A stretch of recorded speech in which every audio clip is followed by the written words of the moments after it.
¿Qué está pasando en el mundo? Tremendas manifestaciones en Perú, se incendia el país, sectores de la población se manifiestan pidiendo que vuelva al poder el presidente Pedro Castillo y la renuncia de Dina Boluarte para realizar nuevas elecciones presidenciales. Ya van varios muertos por estas protestas, bloqueos en las principales ciudades y el aeropuerto. Con el intento de golpe de estado del presidente Pedro Castillo, los sectores políticos no le dieron el apoyo que requería para realizarlo y se quedó solo en el parlamento, 101 votos en contra y 8 a favor. Con este movimiento desesperado de Pedro Castillo de cerrar el Congreso le salió mal, lo acusaron y lo detuvieron por golpe de estado. ¿Qué sucederá con esta crisis política en Perú? Pero estaremos informando. Escuchemos. Son ya 3 los manifestantes muertos por la policía en Perú.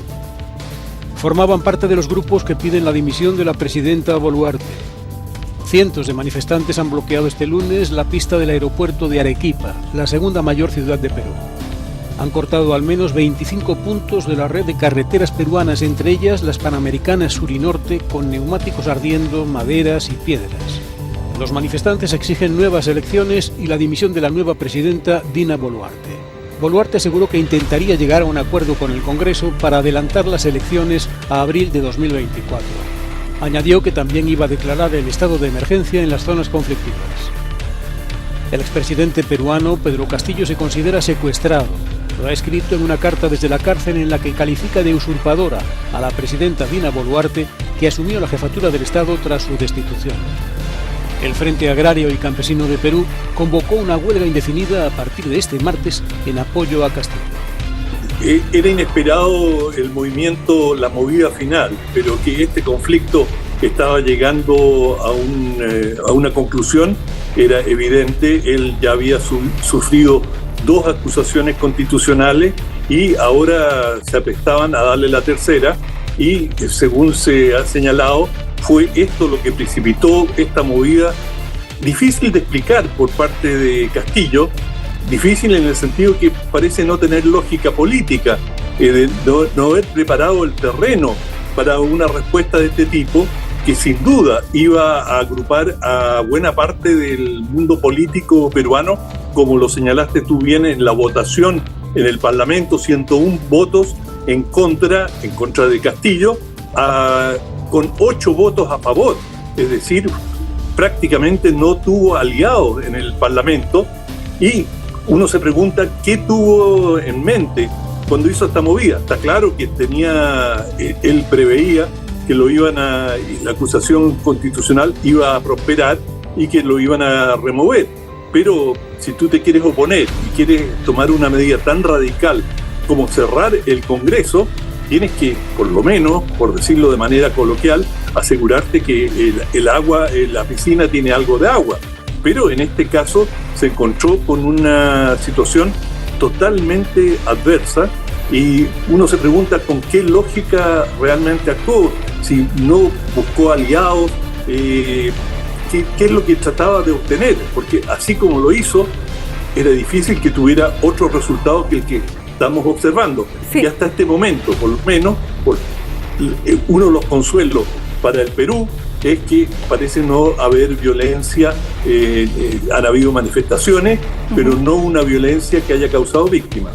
Bueno, al parecer esa es la pregunta que se hacen todos, Raúl, porque esto demostraría una vez más la inexperiencia política que tuvo Luis Castillo desde el comienzo, porque muchos plantean que si lo que pensaba él era tener una vía de salida para pedir asilo en alguna embajada, poder asilarse en México como era su intención, lo lógico hubiera sido que primero hubiera pedido el asilo político y luego hubiera hecho la carta de renuncia o lo que él hubiera querido en adelante, pero él primero pide esta destitución del Congreso, donde además pide más bien anuncia que va a realizar cambios también en el sistema legislativo, y luego sin ninguna clase de apoyo que él se va incluso en un auto que a todas luces era el auto de la presidencia a la Embajada de México, anunciando que iba ahí para que pudieran detenerlo. Es muy curioso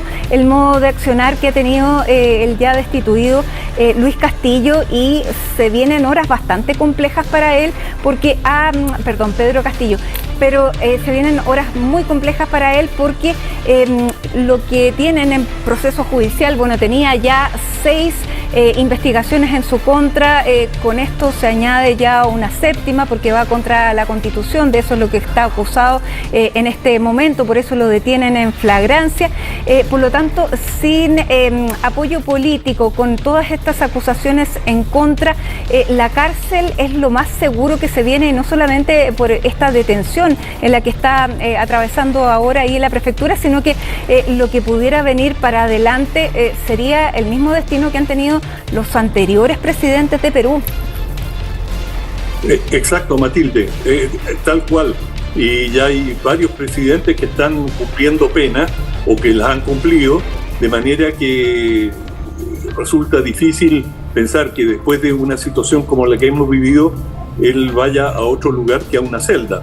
Pero lo que hay que tener en cuenta también es que a él se le hizo imposible la presidencia desde el momento en que ganó, y que ganó en forma circunstancial por una división de candidatos, y como tantas veces ocurre en política, hace un par de años, él resultó siendo el mal menor, por lo menos para la mayoría de los peruanos, y eso fue lo que le dio la victoria hace 17 meses, y desde el día 1 tuvo dificultades para gobernar y comenzar a aplicar su programa.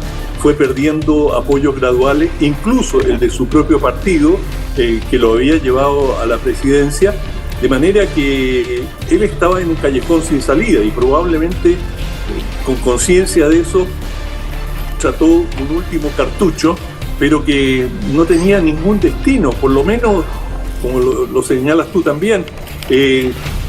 No se ve cuál era la lógica, la racionalidad de la movida que intentó. Era evidente que no podía cerrar a un Parlamento unido, ni menos aún un Parlamento que, por lo que se ha visto, tenía el respaldo cerrado de las Fuerzas Armadas y la policía, que no tardaron en señalar que no iban a acatar órdenes provenientes que ellos consideraban ilegítimas, y que la suspensión del Parlamento sí les parecía inaceptable, que el presidente no tenía la autoridad para ello, y probablemente tampoco tenía la simpatía de un grupo importante de oficiales en las Fuerzas Armadas, de manera que, por donde lo mires, esto no parece tener una lógica política. Exactamente. Además, quien era una de sus principales escuderas, que era Dina Boluarte, su primera vicepresidenta, que incluso en un principio se comentaba que podía partir con él, es la que... Bueno, no es la primera, pero es una de las voces que sorprenden al entregar esta declaración, quitándole todo el respaldo a Pedro Castillo, indicando que esto se trata de un autogolpe. No lo dice en el tuit, pero lo dice más adelante, siendo muy dura y ya abriendo el terreno y diciendo claramente que ella va a asumir la responsabilidad que tiene constitucionalmente, que es convertirse en presidenta de la República. Y también es lo que dice en este primer discurso, un discurso de unidad. En el tuit de Dina Boluarte. La situación geopolítica en el mundo está muy difícil. Tremendas manifestaciones en Perú, se incendia el país, sectores de la población se manifiestan pidiendo que vuelva al poder el presidente Pedro Castillo y la renuncia de Dina Boluarte para realizar nuevas elecciones presidenciales. Duro mensaje del Sergei Lavrov a Occidente: se acabó su influencia en el mundo, ya llegó la multipolaridad y nadie podrá detenerlo. Te invito a ver el video. Las relaciones entre México y Perú están tensas por la detención del presidente Pedro Castillo y no reconoce la presidencia actual de Perú. No te pierdas próximos videos, suscríbete y escribe tus comentarios, cómo ve la situación y activa la campanita. Gracias.